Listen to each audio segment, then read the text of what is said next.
there have been some things that have changed the course of fandom for people for a lifetime. Moments where you thought things were going to go one way and they go another, or you're just in the middle of a very good competitive game and then the wheels fall off. One of the ones for me, when the Braves were trying to go back to back after we win a world championship in 95, we're going back to back. Here come the Yankees. It could be even sweeter if you could get back to back World Series titles and get the second one against the New York Yankees. And all of a sudden, when we had things in control in the eighth inning, here comes Jim Leyritz. I'm not going to call him a ham and egger. I'm just going to call him a journeyman. Journeyman. And he does to me and to us the unthinkable as a 3-run poke changed my view of the Yankees forever. It'll be a 2-2. Swung on and hit in the air to deep left. Jones back toward the track at the wall. It is gone. A 3-run home run. And the Yankees have tied the game. Jimmy Leyritz did pull Wohlers. And he hit a 3-run home run over the left field fence. And the gritty Yankees have come all the way back. 6-0 down to tie the game at 6. Do you believe that? I didn't believe it. We're up 6-0. It's the eighth inning. We have our closer on the mound. He just needs a ground out. Get yourself a double play. Jim Leyritz isn't going to run anywhere, and this joker yanks it out of the ballpark.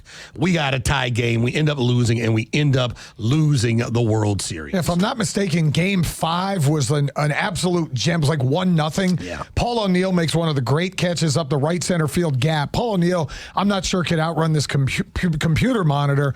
But, yeah, the Braves had 6-0 series is over. You're going to go up 3-1. You got a chance to win it, and then all of a sudden you see Wade Boggs and Charlie Hayes riding a police horse around Yankee Stadium after Game 6. The funny part, it went way up in the air, and he just had a feeling that maybe it would come down, and it did not come down in the bleachers as it goes over the fence. We got a 6-6 tie, and then the Yankees, they go on to beat the Braves in the World Series. Is that the worst one or no? Because it wasn't like a Game 7 scenario. It was, you know what? I don't know. That's a good question. Is it worse? Because at least the shock and awe of one game ending, that's not going to be any better. But when it's a series and now all of a sudden it is a slow drip to the wrong side of a championship, it's even more hurtful when that's the moment that changed everything. For you, Kelly, I'm sure it's pretty easy. You guys had some ups and downs, some really good teams in Indiana with the Pacers. You're a diehard Pacers fan, and you had a chance. You had a good squad, and you had some tough guys. And the Malice in the Palace, one of the bruises on American sports, changed that where Ron Artest and the Pistons, were at the end of a game, and somebody throws something on Ron Artest, who was over by the scorer's table, and then Bedlam breaks loose. Then Wallace is fouled, and Wallace did. Wallace right at Artest. This has potential to be serious if they don't get between. Wallace upset. Players trying to hold each other off. Now Artest has jumped over the scorer's table and is trying to get down to the bench. Artest is in the stands. Oh, this is awful. Fans are getting involved. Steven Jackson's in the fans. Do you hate the Pistons? I hate the Yankees after what Jim Leyritz did to us. Do you hate the Pistons for taking away a chance for the Pacers to have one of their best seasons ever? It's so hard. It's so heartbreaking even to hear that still, because I don't know if you guys have seen the Untold of this on Netflix, but it's called Malice at the Palace, and watching the whole thing made me cry, honestly, because I was such a huge fan, right? And to think back to this is the moment it all changed. A team that should have been a championship contender, a team that with Reggie Miller on it, Steven Jackson, you mentioned yesterday how he felt like they were trying to win this for him. And it all went sideways with this one, 13-second moment that is still to this day, I think they claim it the worst night in NBA history, right? And to your point, I don't know who I blame for it, though. Everybody. I'm mad at the fan who threw the beer. I'm mad that the reaction from Ron Artest couldn't have been a little bit more. I get being upset for sure, but I'm I'm so angry at so many things still. So I don't blame one person. I blame an entire just group of people that night that lost their cool. You had 9 players suspended for a total of 146 games. You had at the time $11 million in suspensions and fines handed out. And the Pacers wrecked their season because a couple of guys were suspended for the rest of the way. Our test done for the season, and that was it. So it took a team for the rest of the year out of a chance to win an NBA title. And that was a really, really good team, a tough team. And if you like defensive basketball, a fun team to watch defensively. And it was all over because of the malice in the palace. 404-231-1680. John, I'm sure you have a play or two. Now, the problem is, it's hard for me to feel bad for you because you got 5 titles. Well, so we should have like 8. And here's the reason we should definitely have number 6. This referee, Terry Porter, if I say, I'm not even sure if he's still with us because I think he was old in 2002. He was definitely senile. He is dead at the end of a game. Oh, my. Go back and watch the 30 for 30. It's actually the U Part 2 30 for 30.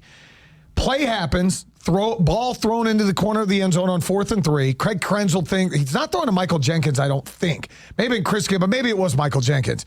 Ball is knocked away. The referee in the back of the end zone signals incomplete. Everybody does. Fireworks go off. Helmets being thrown. Game's over. Game's over. Then that same referee, 1,001, 1,002, wait a second, let's throw a flag. And throws a flag. And this is how it ended. Oh, it is 4th down, the final play, unless they can stick it in the end zone.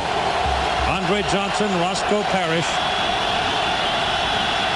and Kellen Winslow, and Dorsey under pressure. Throws it. Incomplete. The Buckeyes win.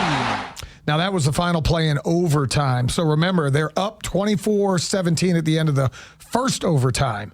And that's when the pass interference happens and Terry Porter throws the flag. And instead of having another tattoo, I don't. Well, now you have 5 instead of 6. And, yeah, and I never will like Ohio State ever because of that. So, never. 404-231-1680. Who hurt you? And still, it hurts to this day in sports. Parker, you've been holding. Thank you for calling us here in the locker room. Yeah, mine's Georgia Tech centric because I think as a Falcons fan, we can all say 28-3, and that's easy.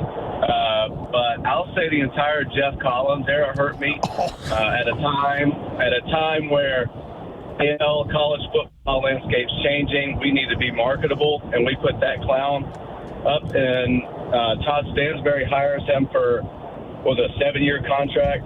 Completely is malpractice, and that sucked. And losing to Citadel, going 0 for 100 against Notre Dame and UGA, it was awful. And then the 2009 UGA Georgia Tech game, Georgia Tech actually came to that game favored, and I was at that game, and I was talking so much crap, and to watch Mark Ricks and Wayshawn Ely, I think, run that ball down our throats, it was awful to sit and watch. Also, 8 overtime, that one still hurts. I'm still hurting from that one. Yeah, that was a tough one. Thanks for the call, Parker. They were right there. You have 8 times to beat the University of Georgia for the first time in a while, and you just needed one stop and one play, and Georgia was one play better. To be that close, hurtful for Jacket Nation last year. Kevin, you're up next. Thank you for calling us here in the locker room. Yeah, the most hurtful guy, I think, home team, and you don't know this right off the bat. Stan Caston, Hawks in first place, Eastern Conference. Dominique Wilkins for Danny Manning. What the heck was he doing? I mean, the team was rolling. You had great chemistry, and the Hawks have not been the same since, and I call it the Dominique curse.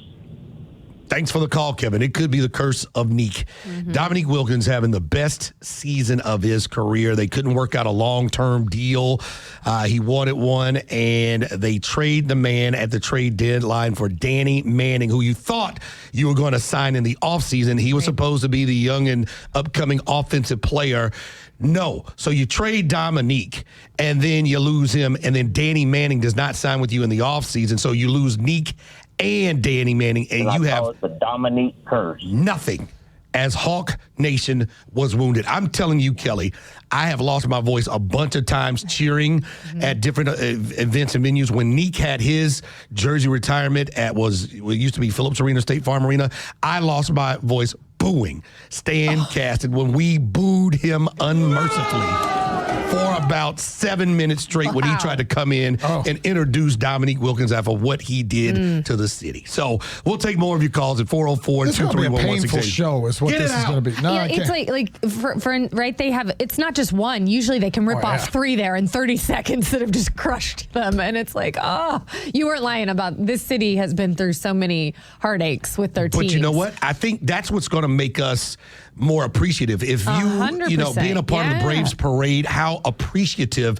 everybody was to see another title and to see generations who had to wait and then the new generation of fans be a part of it. We're very appreciative. If the Falcons ever pull it off with the pain that we've been through, this will be one of the more appreciative fan bases in NFL history if they can get it done. You got that right, Chris. That's what stands out to me the most about the Cubs championship run that I covered in 2016. I mean, you had people who talked about their grandparents and their great-grandparents having waited 100-some years, right?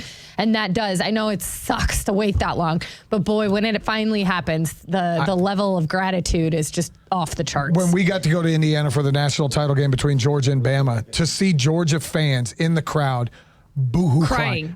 Boo-hoo crying. Some of them work in this office. Brian Hoyt, I couldn't understand a word he said afterwards. He came walking out. Ugly crying. Oh, yeah. But you know what? I totally understand. Sure. I completely understand how you feel about that. And that's what sports does for us, the good and the bad. You got to think about it. There's only one champion per sport every year.